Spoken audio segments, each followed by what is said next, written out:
Ted DiBiase here is going to introduce the world to something that they weren't really ready for. I don't think anybody was. Nobody knew what to expect here. And this is our opportunity to talk about it in long form. So we're going to do it. He introduces, brought to the ring by his manager, Brother Love, Kane the Undertaker. So give us the backstory about how you signed Mark Calloway away from WCW and get him to the big show, to the WWF. I'd always been a fan of Mark Calloway from when he first broke in Dallas, Texas. And he walked the ropes. He had a very unique style, but it was reminiscent of a gentleman by the name of Don Jardine, who was the original Spoiler back in the day. A big man who could move like a cat and great worker. And I actually thought that Jardine had trained Mark.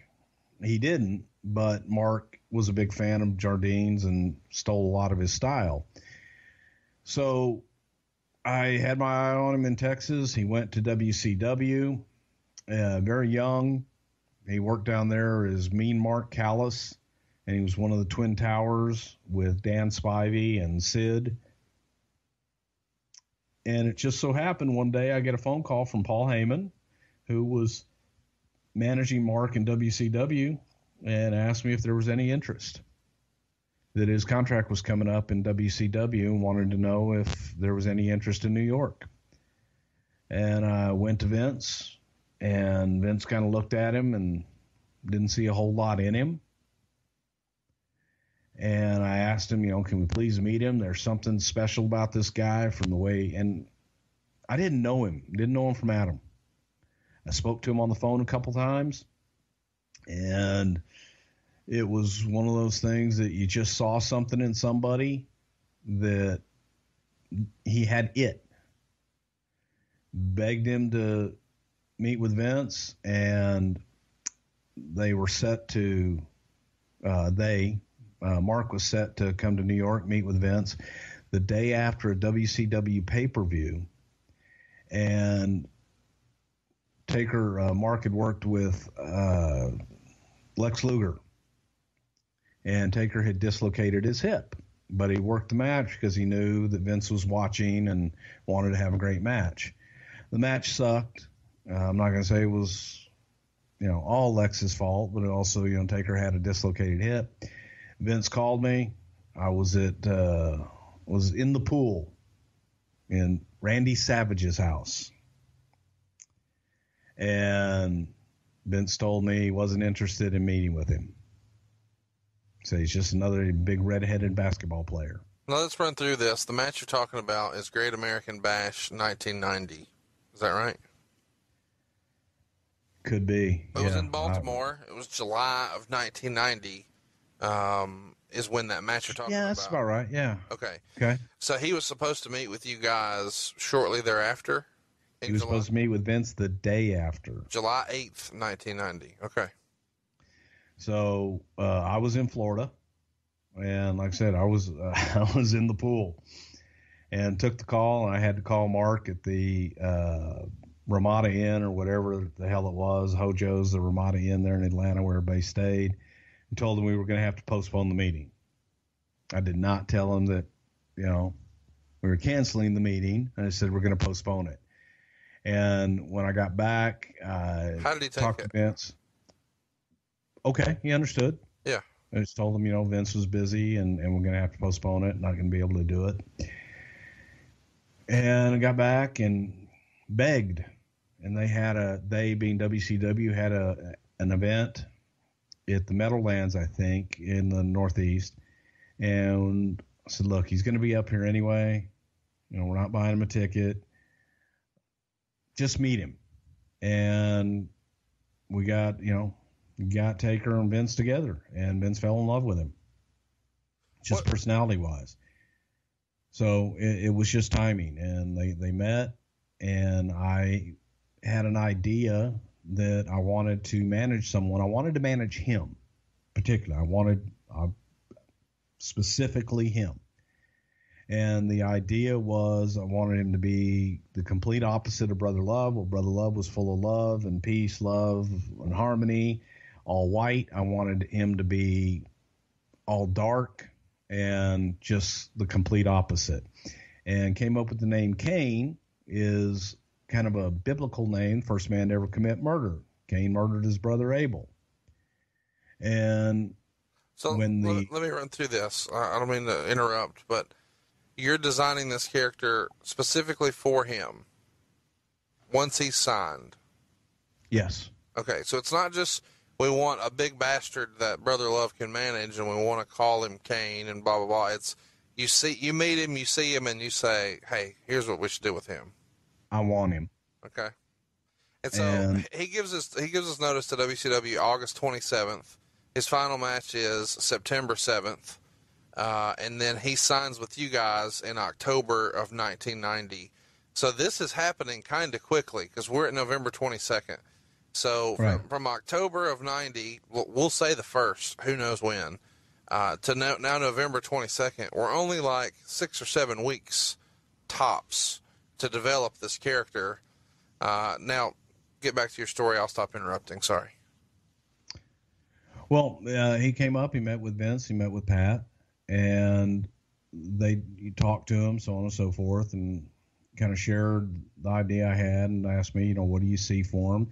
And Vince had described him to the creative services art department folks, and they drew up some different looks for him. And one of the looks they drew up was that Undertaker look. And Vince looked at him and says, God, he looks like an old-timey Undertaker. And so we came up with the name Cain the Undertaker. And so I came up with Cain, Vince came up with the Undertaker. And guess who won that one? But, the idea was I would manage him and be his mouthpiece because we weren't sure whether or not he could talk. And so I would be the mouthpiece and do all of his promos and just be the loudmouth manager on the outside. So when you don't remember when the Bad News Allen thing happens, but when do you guys decide we're going to put him in the Survivor Series and we're gonna get him over in a big way? Probably right about the time that we signed him. Thinking what better way to debut him than at Survivor Series. Because he could run through a few guys. What's that? Because he could run through a few guys. I don't even know if that was even considered at that point. It was just like, how do we debut him in the biggest way? And no one would know who the hell the Undertaker is anyway. So if you advertised him, it, wouldn't have mattered. So normally we would do vignettes and build a guy up over time, but this was an opportunity to slide him in, get him over strong, and debut a new character on a pay-per-view. It was just a different way of doing it. So the idea was, to bring him in and have that be his debut and have him be impressive. What do you think is the situation with the locker room at the time? Does he come in with, knowing a lot of the guys, or is this just, a foreign deal for him? No, he knew a lot of the guys. He knew a lot of the guys from WCW. For example, he had known Dusty. He knew Hawk and Animal. As a matter of fact, I'll never forget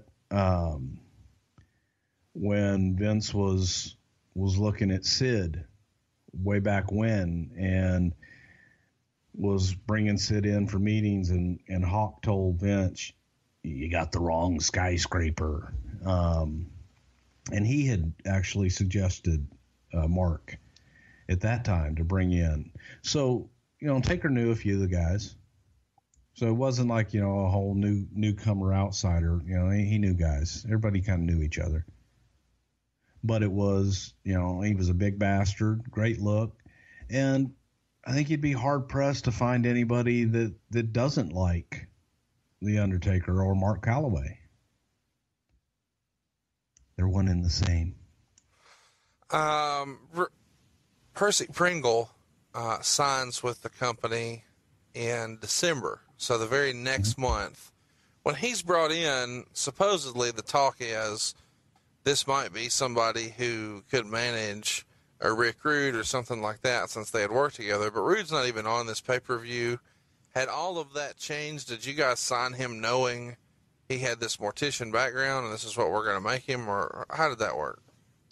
No, Percy had been in contact, for a long time, just wanting to come in and wanting to do something. And they didn't know anything about Percy. And when he came in, as Vince always does, when he interviews guys, he asks them what they've done in their civilian life, if you will, before they got into the business, what their hobbies are, what their, what they do, what their family's like, and so on and so forth. And when Percy said that he was a licensed mortician, I was like, oh my God. But I was already there, by God. So it wasn't until Vince gave me the choice 2 months later to either go on the road with Undertaker full time, because he was a very special attraction, and if I was going to be a part of that attraction, I needed to be on the road with him all the time, or stay in the office. And I chose to stay in the office. And we had a guy that was perfect for him in Percy Pringle. Well, so he's introduced here as Kane the Undertaker. What type of direction do you guys give? Well, a lot of that, we did give him direction that he wasn't to sell a lot. We really didn't want him off of his feet. And that's tough when you're in there with all top guys. But the sit up and the snap look and all this stuff, a lot of that was Taker's.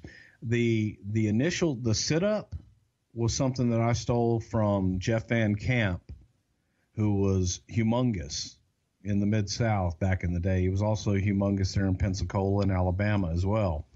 But he used to do that sit up and do the head spin and stuff like that, like Jason in the movies.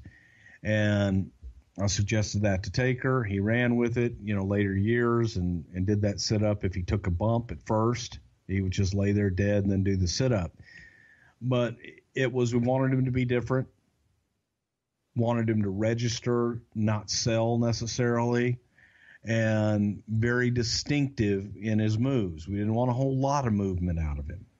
We wanted him to be a dead man. Don't think we used those words at the time, but it was more Frankensteinish, if anything. So you said you didn't use those words. You guys didn't really, at this point, have the whole character mapped out as far as he's dead. The concept here is just he's a scary, spooky-looking dude who needs a nap. Exactly. Big, scary, brother loves henchman. Who comes up with the outfit? I know you mentioned, hey, he looks like an old-timey Undertaker, but who comes up with, the circles under the eyes and all that? The creative department. Okay. The art department drew the whole thing, and when they drew his face and everything, they drew in the dark circles under his eyes and the hat and all that stuff. The whole trench coat, and then the look once he got in the ring and took the tie and the coat off. And the goal here was to have you be stark white, him be, completely black. That was kind of what you were looking for from a look standpoint. Yes. How far in now, kids, if you're watching at home and you go look for this, you're not going to see it. WWE wants you to forget that he was ever Kane the Undertaker. They've edited all of that to where it just says The Undertaker. They even edit the old school name listing when he comes out, like the old font and all that. It just says The Undertaker now. But once upon a time, take my word for it, he was Kane the Undertaker. How long was he Kane the Undertaker before they just dropped that? About 2 weeks. I know they did an update with Lord Alfred Hayes where he referenced Kane the Undertaker, and the Undertaker is in quotes. So at one point, the name was just going to be Kane, obviously with the nickname being like, Texas Tornado, Kerry Von Erich, or whatever. Whose idea is the Tombstone Pile Driver? I think it might have been mine. Well, you're taking a lot of credit for a lot of shit tonight, so put yourself over some more. Anything else you want to say that you invented while we're doing it? The headlock. Okay, good. Well, that's really caught on. They're still doing that today. Talk me through the Undertaker when he's wrestling here. Does he wrestle any sort of dark matches or any house shows, or is this legitimately his first WWF match? As legitimately his first WWF match. So the first time he does any of these mannerisms is maybe just in a walkthrough before the show with you guys, and then he's doing it out here live for the first time? No walkthrough. First time you're seeing it. So back then there wasn't a walkthrough at all like there is now? Oh my God, no. Okay. So he just not at all. And so we walked through the last thing that you're going to want to talk about. That's about the only thing we walked through. Okay. Well, let's run through it. Everybody gets busy in a hurry. The Undertaker pinfall win with the tombstone over Coco Beware in short order, 1:39. Jim Neidhart wins with a power slam, or not wins, he eliminates the Honky Tonk Man with a power slam about 4 minutes in. Ted DiBiase gets some outside assistance from Virgil to take out Jim Neidhart. The Undertaker eliminates Dusty Rhodes after a double axe handle off the top rope. And then you start putting the boots, you as Brother Love, start putting the boots to Dusty on the outside. Roddy Piper on commentary calls you Blubber Love, which I find hilarious because you're kicking a man who's much larger than you. And then I guess Dusty starts to make some sort of a comeback on you, and then the Undertaker gives chase. Am I remembering that right? You are correct, sir. So the Undertaker is counted out here, but not after he kind of dominates the majority of the match, and everybody is putting him over, Dusty Rhodes included. Anything in particular stick out to you about this moment? Well, it was a huge moment for me. You know, I'm in there working with Dusty, which I always loved working with Dusty, and being out with DiBiase and all that. It was just a lot of fun. But I remember getting back. Coco was upset. Coco was pretty pissed off and approached Taker when he came back. Felt Taker dropped him on his head, and you know I watched it again, and it was a little snug. But it wasn't on purpose, and I think it was just simply a case of the nerves. And Taker's out there first time. He was kind of close to the ropes, and, you know, it ain't ballet. So Taker apologized. Coco kept, persisting, and I just had to pull Mark away because he wasn't going to win that one and just move on next. But, yeah, Coco was a little upset, and Coco felt that he was a little too snug and took liberties. In the rest of the match, or just with that particular finish? Just with that particular finish. Just on him, yeah. It's worth mentioning that we've heard this before. I'm sure we'll talk about it at some point, but Survivor Series the next year is when the decision is made to put the belt on The Undertaker, and he tombstones Hulk Hogan onto a chair that slid into the ring by Ric Flair. And Hogan would go on to tell people that his neck was legitimately injured and that he had a broken neck and that he was put in a gurney after and sent to the hospital. And Undertaker, supposedly, he hasn't told me this personally, says that he never really forgave Hogan for that because it became clear when you look at the tape, he was a foot away. He took the best possible care of Hogan. And that match happened in a place where Undertaker could fly and his whole family to see it. And it was his first time winning the WWF World title. And he's working a pay-per-view main event against Hulk Hogan. And that was all kind of robbed from him. And then he got a lot of heat, supposedly, with the Office. And they took the belt off of him quickly. And he wasn't in that spot again for a long time. So when Hogan would return years later to the WWF with the NWO and all that, and now the Undertaker is kind of the big dog on the yard, he was not nearly as receptive to Hulkamania as he could have been because he still remembered that particular situation where it was an injury from a tombstone, but it really wasn't. Do you have any sort of recollection of any of that I just ran through? Well, all of it is hearsay. I wasn't there, so but you described it pretty accurately. But there was never a time when they put the title on him. The Tuesday in Texas was all had been laid out and was experimental deal and right. the whole controversy and all that stuff. So that wasn't oh my God, on Thursday night we need to take the title off and have a pay-per-view on Tuesday. The town was booked. It came across that way urgently on television because it was written that way. But it was, that's, pretty accurate as far as what I've heard. But Coco Beware had a more legitimate beef here than Hulk Hogan did. Yeah. And Coco was up, in his face when he got back too. Well, kind of, I know what you mean. He was up in his chest for sure. He was fired up. At least his belly button. Let's finish the rest of that match. Greg Valentine is eliminated by Bret Hart. A figure 4 leg lock from Valentine is turned into a small package. And then in the last pinfall of the match, Ted DiBiase reverses a flying body press from Bret Hart to eliminate Bret.